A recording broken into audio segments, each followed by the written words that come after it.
The first thing is how you set your sample chair up. Obviously you want to put it in one of the camo colors. This is the Desert Digital camo color. Next thing is, I think you want to put the 12x4 tires on the back and the 9x3 casters on the front. Those are the biggest tires you can put on the chair. You want to make sure you have pneumatic tires that give you the best performance, but overall that will give you the best flotation over soft surfaces and the best feel for the ride. If you put the 8x2 casters on the front with the suspension caster fork, your front caster will dig in a little bit more, and the suspension caster fork is not available on the 9x3 caster in the front. So I would rather have the larger caster on the front because overall I think it gives it better performance. Let's see, that is on the back. You might want to consider putting on the patches. That's kind of a good thing to do so that people can see that. And I like the attached footrests in the front because if you run into something in the front, that disperses the impact over two different footrests. And then there's a performance adjustment you're going to need to make on the chair to make it perform better, and I will show you that in a second.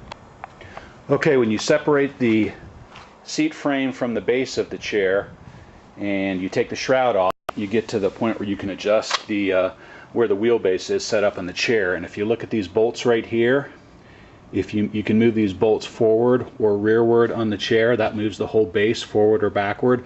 The farther forward you have those bolts mounted right there, the shorter your wheelbase is, the easier it is to pop those front casters up. The farther back it is, the longer the wheelbase is, the more stable it is. I like to move it forward at least a couple of inches. This is kind of in a mid position right now, but if you really want your chair to perform well, you can move it all the way up, and then the chair becomes a wheeling machine, which I'll talk more about in a second here.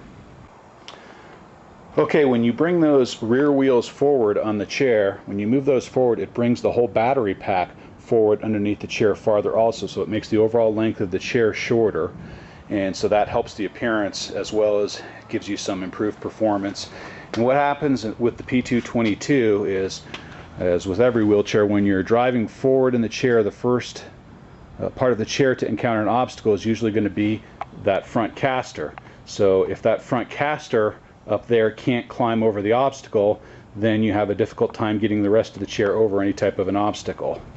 When you move that battery pack and motor assembly forward on the frame, it makes it very easy for those front casters to pop up over obstacles.